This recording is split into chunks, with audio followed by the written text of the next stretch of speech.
ಇತ್ತೀಚಿನ ದಿನಗಳಲ್ಲಿ social media ಅಥವಾ ನ್ಯೂಸ್ ಚಾನೆಲ್ನ ಓಪನ್ ಮಾಡಿ ಒಂದು ಚರ್ಚೆ ದಪ್ಪನಾಗಿ ಕೇಳಿಬರುತ್ತೆ. ಅದೇನಂದ್ರೆ ಭಾರತದ ಸಾವಿರಾರು ಕೋಟ್ಯಾಧಿಪತಿಗಳು ತಮ್ಮ ದೇಶದ ಟ್ಯಾಕ್ಸ್ಗಾಗಿ ಎದರಿ ಬೇಸತ್ತು ಭಾರತವನ್ನು ಬಿಟ್ಟು ಬೇರೆ ದೇಶಕ್ಕೆ ಹೋಗಿ ಸೆಟಲ್ ಆಗ್ತಾ ಇದ್ದಾರೆ ಅನ್ನೋದು. ಆದರೆ ಕೋಟ್ಯಾಧಿಪತಿಗಳಿಗಿಂತ ವೇಗವಾಗಿ ಯಾರಿಗೂ ಅಷ್ಟಾಗಿ ಕಣ್ಣಿಗೆ ಕಾಣದೆ ನಮ್ಮ ದೇಶವನ್ನು ಖಾಲಿ ಮಾಡುತ್ತಿರುವ ಒಂದು ದೊಡ್ಡ ಮಾರ್ಗವಿದೆ. ಅದು ಮತ್ಯಾವುದೂ ಅಲ್ಲ, ನಮ್ಮ ದೇಶದ ನಿಜವಾದ ಆಸ್ತಿ ಭಾರತ ಭವಿಷ್ಯ ಆಗಿರುವ ವಿದ್ಯಾರ್ಥಿಗಳು. ನೋಡಿ, ಒಂದು ಶಾಕಿಂಗ್ ಸತ್ಯ ಹೇಳ್ತೀನಿ ಕೇಳಿ. ಕೇವಲ 2017ರಲ್ಲಿ ಉನ್ನತ ವ್ಯಾಸಂಗಕ್ಕಾಗಿ ವಿದೇಶಕ್ಕೆ ಹೋದ ಭಾರತೀಯ ವಿದ್ಯಾರ್ಥಿಗಳ ಸಂಖ್ಯೆ ಸುಮಾರು 4.5 ಲಕ್ಷ ಇತ್ತು. ಆದರೆ ಕೇವಲ 9 ವರ್ಷಗಳಲ್ಲಿ, ಅಂದರೆ ಇತ್ತೀಚಿನ ಈ ಸಂಖ್ಯೆ ಬರೋಬ್ಬರಿ ದುಪ್ಪಟ್ಟಾಗಿದೆ. ಇದು ವಿದೇಶದಲ್ಲಿ ಕಲಿಯುತ್ತಿರುವ ವಿದ್ಯಾರ್ಥಿಗಳ ಸಂಖ್ಯೆಯಲ್ಲಿ ನಾವು ಜಗತ್ತಿನಲ್ಲಿ ಚೀನಾ ನಂತರ 2ನೇ ಸ್ಥಾನದಲ್ಲಿದ್ದೇವೆ. ಇಲ್ಲಿರೋ ಕೈ ಸತ್ಯ ವಾಸ್ತವ ಏನಪ್ಪಾ ಅಂದ್ರೆ, ಹಾರುವ ಹಕ್ಕಿಗಳ ತರ ರೆಕ್ಕೆ ಕಟ್ಟಿ ದೇಶ ಬಿಡುತ್ತಿರುವ ಈ ಲಕ್ಷಾಂತರ ವಿದ್ಯಾರ್ಥಿಗಳಲ್ಲಿ 80%ಕ್ಕಿಂತ ಹೆಚ್ಚು ಜನ ಮತ್ತೆಂದು ಭಾರತಕ್ಕೆ ಮರಳಿ ಬರುವುದೇ ಇಲ್ಲ. ಅವರು ಅಲ್ಲೇ ಓದ್ತಾರೆ, ಅಲ್ಲೇ ಕೆಲಸ ಹುಡುಕ್ತಾರೆ ಮತ್ತು ಇಡೀ ಜೀವನ ವಿದೇಶದಲ್ಲೇ ಕಳೀತಾರೆ. ಯೋಚನೆ ಮಾಡಿ, ಕೊರೋನಾದ ಲಾಕ್ಡೌನ್ ಇರಲಿ ಅಥವಾ ಉಕ್ರೇನ್ ರಷ್ಯಾ ಭೀಕರ ಯುದ್ಧ ನಡೆಯುತ್ತಿರಲಿ, ಜಗತ್ತಿನಲ್ಲಿ ಎಷ್ಟೇ ಆರ್ಥಿಕ ಬಿಕ್ಕಟ್ಟು ಬಂದರೂ ಕೂಡ ಭಾರತೀಯ ವಿದ್ಯಾರ್ಥಿಗಳು ವಿದೇಶಕ್ಕೆ ಹೋಗುವ ಹುಚ್ಚು ಅರಿವು ಮಾತ್ರ ಕಮ್ಮಿ ಆಗಲೇ ಇಲ್ಲ. ಬದಲಾಗಿ ದಿನದಿಂದ ದಿನಕ್ಕೆ ಹೊಸ ರೆಕಾರ್ಡ್ ಬ್ರೇಕ್ ಮಾಡ್ತಾ ಹೋಗ್ತಾ ಇದ್ದಾರೆ.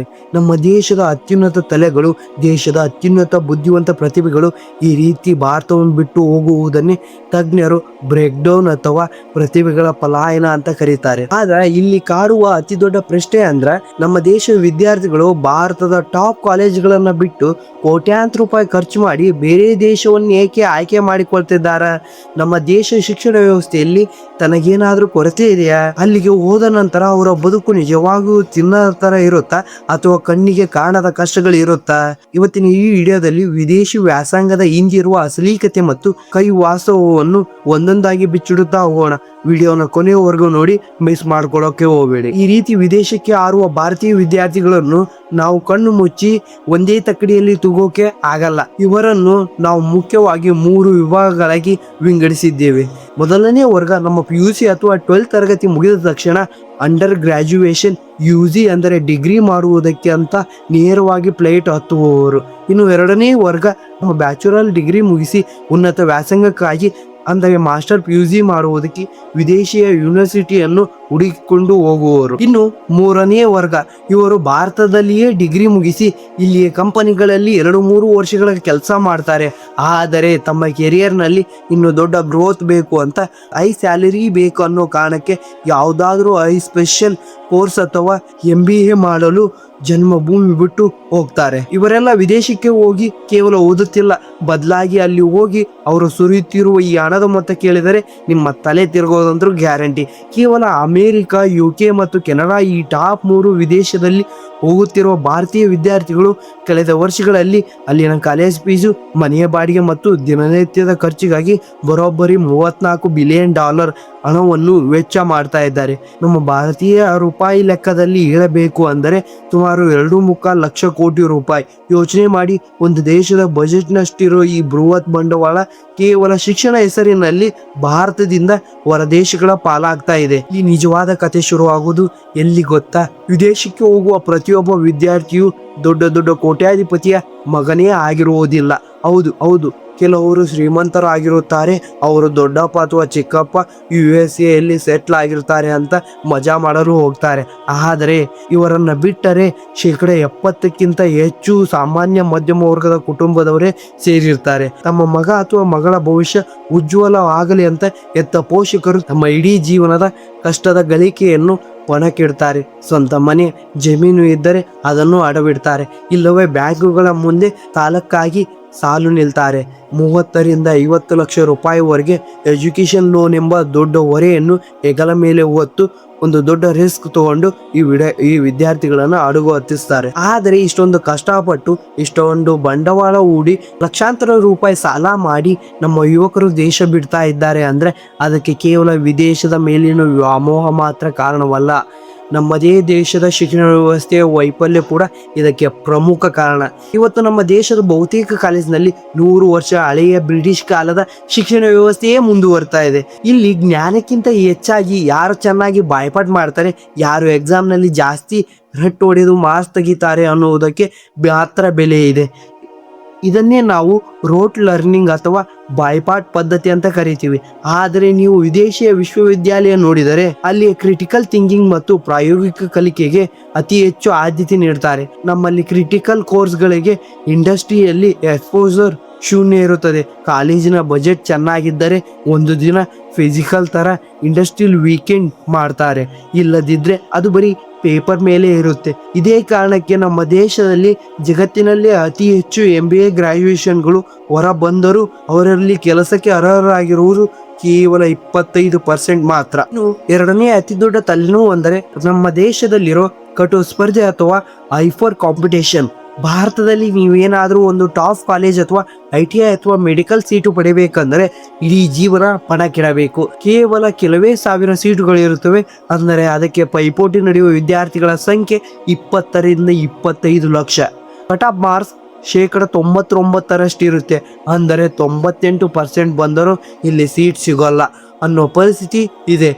ಸರಿ, ಇಷ್ಟೆಲ್ಲ ಕಷ್ಟಪಟ್ಟು ಹಗಲು ರಾತ್ರಿ ಓದಿದರೂ ನಮ್ಮ ವಿದ್ಯಾರ್ಥಿಗಳಿಗೆ ನ್ಯಾಯ ಸಿಗುತ್ತಾ?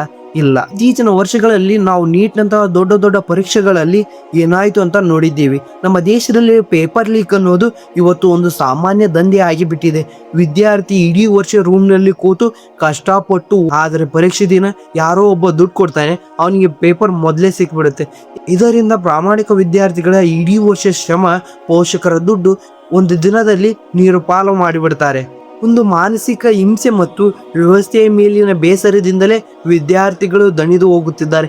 ಅವರ ಯೋಚನೆ ಇಷ್ಟೇ, ನಾನು ಇಷ್ಟೆಲ್ಲ ಕಷ್ಟಪಟ್ಟು ಪೇಪರ್ ಲೀಕ್ ಹಗರಣ ಬಲಿಯಾಗುವುದರ ಬದಲು ಅಷ್ಟೇ ಕಷ್ಟಪಟ್ಟು ವಿದೇಶಕ್ಕೆ ಹೋದರೆ ಅಲ್ಲಿ ಯಾವುದೇ ಪರೀಕ್ಷೆ ಇಲ್ಲದೆ, ಯಾವುದೇ ಪೇಪರ್ ಲೀಕ್ ಭಯವಿಲ್ಲದೆ ಒಂದು ಒಳ್ಳೆಯ ಯೂನಿವರ್ಸಿಟಿಯಲ್ಲಿ ಸೀಟು ಸಿಗುತ್ತೆ.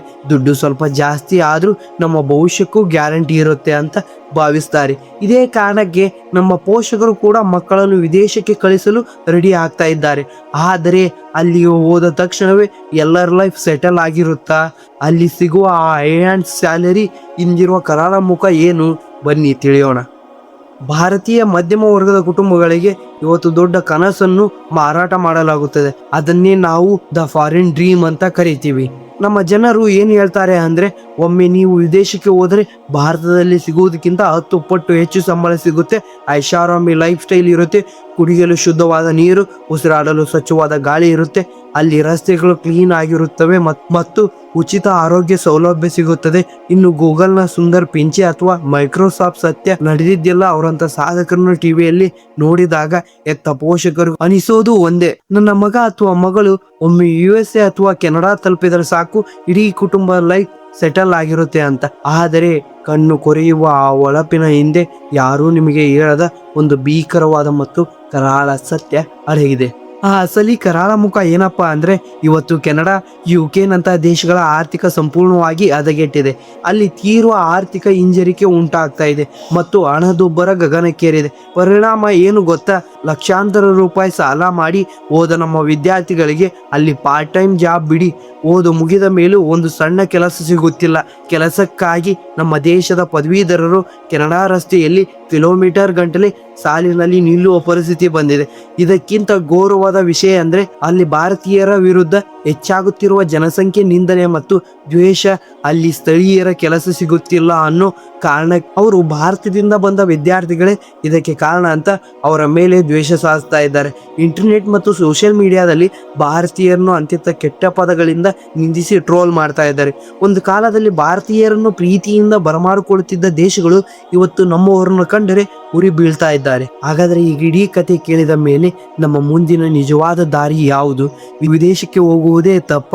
ಖಂಡಿತ ಇಲ್ಲ. ನನ್ನ ವೈಯಕ್ತಿಕ ಮತ್ತು ಪ್ರಾಮಾಣಿಕ ಸಲಹೆ ಏನಂದರೆ, ನಿಮ್ಮ ಕುಟುಂಬದ ಹತ್ತಿರ ಸಾಕಷ್ಟು ಆರ್ಥಿಕ ಶಕ್ತಿ ಇದ್ದರೆ, ನಿಮ್ಮ ತಂದೆ ತಾಯಿಗೆ ಸಾಲದ ಹೊರೆ ಆಗದಿದ್ದರೆ ಖಂಡಿತ ವಿದೇಶಕ್ಕೆ ಹೋಗಿ ಯೂನಿವರ್ಸಿಟಿಗೆ ಹೋಗಿ ಓದಿ. ಅಲ್ಲಿ ಹೈಟೆಕ್ ತಂತ್ರಜ್ಞಾನ ಕಲಿಯಿರಿ.